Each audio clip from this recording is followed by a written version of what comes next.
Andrew makes fucking hilarious videos and he just stopped. And why did he stop? You want to date me? This is a date. You took me to a fancy restaurant, you paid for my meal, and you're trying to get to know me better. So before I get into this, I just want to give some quick advice for young men in the dating world. One-night stands need to be over. We had our fun back in the day. It was good times, but the game has changed. You know how people say things like chivalry is dead, as if that's so fucking terrible of a thing? Well, we have a good chance of bringing it back now, because it seems new feminists no longer seem to have a problem with being treated like helpless, delicate little children. Now, if you really do want to participate in hookup culture, if you really want to take a girl home from a bar or a party to fuck, because that's the only reason to do that, then you'd be wise to assume that the burden of that girl's personal accountability has just been completely transferred to you. I mean, I don't know, at least that seems to be the trending narrative with cases like the anonymous assault accusations against Aziz Ansari. I wanted to go into a bit of detail about this because as much as it sucks to have to talk about this, there is some nuance that I think is really seriously important right now. Now, unlike some of my friends who have gone over this already, I've got very little good to say about Aziz. So I don't want you to think I'm fully defending him here, but I want to go over this, so let's do this. So this is the original article written by Katie Way, a mentally defective 22-year-old pretending to be a journalist. In it, she writes about an account of another 23-year-old unemployed photographer, who has decided to bravely recount her traumatic experience while bravely remaining anonymous and potentially destroying a public figure's career. Bravely. We can't use her real name, so we're going to call her Grace for the sake of the story. Couldn't think of a less appropriate name, except for maybe Chastity, but let's move on. So she meets Aziz Ansari at an Emmys after party, gets his number, they meet up at his apartment, he offers her wine, and she says, "It was white. I didn't get to choose, and I preferred red, but it was white wine." I mean, I imagine that's how she said it. She wanted red. She should have ended the date right then and there. What a piece of shit. He should have asked her, but he didn't. Fuck that guy. You might be wondering why she didn't speak up and make it clear what she wanted. Settle into that question. It'll come up again. Also, I love the fact that they went to an oyster bar right by his apartment. The night hasn't even started, and we've already got 2 red flags on the field. So Grace noticed that Aziz Ansari was really eager to get out of this restaurant. When the waiter came over, he quickly asked for the check and he said, like, "Let's get off this boat. Let's get off this boat, baby. I got wine in you. I got oysters in you. I've ticked off all the boxes. I know how to. So let's go back to where the bed is." Maybe I'm saying this prematurely, but it seems like the burden of picking up on nonverbal cues is a male burden only. Are you getting that vibe? I mean, why would we expect women to catch up on such subtle cues when they don't have the mental capacity to be anything other than perpetual victims, right, feminists? She recalls there was still wine in her glass and more left in the bottle he ordered. Weird priorities, drunkie. Anyway, they get back to his place, and she goes on to say that within minutes of their first kiss, he said he was gonna go grab a condom. Now, this is what's known as a verbal cue, just for reference. What Aziz is saying here is, I want to fuck right now. Fucking is the thing I want to do. These are my expectations of this night. Fucking. That's pretty clear. She catches it. She says, "Let's slow down." He does. They make out. He eats her out. She sucks his dick. But this part is important. She did suck his dick, but not for long. It was really quick.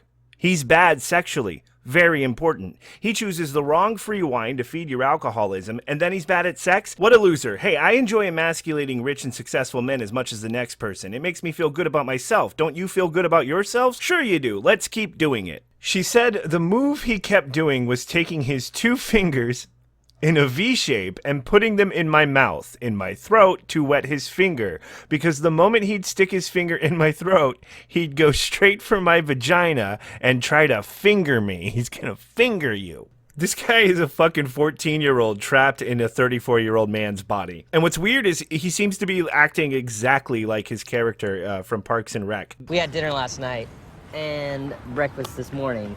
What were we doing in between? Sex stuff. This is the kind of thing that you could see Tom Haverford pulling, but so far we're just publicly humiliating this poor guy. So we really should get to the part where Grace is a victim, because so far the vibe I'm getting from her is vapid cunt. So she used verbal and nonverbal cues to express discomfort and distress. What a word women like to use, distress. Mumbling, pulling away, she says, "I know that my hand stopped moving at some points," she said. I stopped moving, and my lips turned cold. So she has the power to make her lips cold when she's uncomfortable, which is amazing. She actually admits that it seems like he didn't notice, or he was ignoring these cues. So either he missed these cues entirely, pretty common, or he chose not to respond to them, also pretty common. Who can say? A bunch of children on Twitter can say, but who can say for sure? Aziz. That's it. That's the only person. And Aziz says he didn't notice. We don't listen and believe men, though, so let's assume Aziz is just an asshole who isn't going to respond to nonverbal cues. Fuck it. So this is definitely the point where you say something, right? This is the point where maybe you get the fuck out of there, right? Nope. She sticks around, and he starts asking her how she wants to get fucked. Next time, she says, and he says, "Oh, you mean a second date?" And she goes, "Oh, yeah, sure." And he goes, "Well, if I poured you another glass of wine now, would it count as our second date?" And then he poured her a glass of wine and handed it to her. She ran to the bathroom. You fucking baby. So this dude is really fucking obnoxious. He's really overbearing, isn't he? There's a lot of guys who are reading this, they're watching my video right now, shaking their head in shame. What a fucking idiot. There's no way he's getting any pussy tonight. I mean, well, there is one way, rape. But he doesn't do that. So she comes back after throwing water on her face, staring at herself in the mirror and being a pussy. And she says, "I don't want to feel forced because then I'll hate you. And I'd rather not hate you." So he said, "Oh, of course." Again, "Oh, of course. It's only fun if we're both having fun." The response was technically very sweet, and acknowledging the fact that I was very uncomfortable verbally in that moment, he acknowledged that I needed to take it slow. Then he said, "Let's chill over here on the couch." So his response to this was, "It's only fun if we're both having fun. Let's just chill on the couch." Oh shit, I thought a rape was going to happen, but it didn't happen. When does this story get to the rape? That's all we fucking came here for. We came here for rape like normal people on the internet. I'm sure it's coming. Let's get through this. When she sat down on the floor next to Ansari, who sat on the couch, she thought he might rub her back or play with her hair, something to calm her down. This woman is very stupid, but she expected more physical contact. She just wanted it to be more romantic, maybe something to get her in the mood again, is what it sounds like. No, he didn't do that. Instead, he pointed at his dick. He just sat there naked and pointed down at his penis. All hopes for romance are out the window at this point. He's still an obnoxious piece of shit. All right, Grace, this is your voice of reason speaking. It's time to bail on this date. No, let's suck his dick instead. I think I just felt really pressured. It was literally the most unexpected thing I thought would happen at that moment because I told him I was uncomfortable. Nothing expresses discomfort to a man quite like sticking his cock in your mouth. But poor Grace thinks she felt pressured. She just didn't expect it. And you know how guys like to subvert expectations to confuse women into blowing them? That's how fucking stupid women are, right, Grace? Trust me, I'm very experienced with how discomfort affects women, and you got lucky. On our first date, I made Kristen so uncomfortable that she moved 1,600 miles away to live with me. So they made out again, and he said, "Doesn't look like you hate me." And it really doesn't look like you hate him, Grace. People who hate each other tend not to blow each other, Grace. He makes a compelling argument. So now he's all back into it and super encouraged. He really thinks the night is going well. Might have had something to do with the 2 blowjobs, to be fair. He grabs a mirror, stands in front of it, and then the fucking retard pulls the same shit he did before and asks her where she wants to get fucked. This isn't gonna work. He should be smart enough to know it isn't. The man's 34 fucking years old, but apparently this is what he does, and he dry humps her a bit to emphasize his eagerness.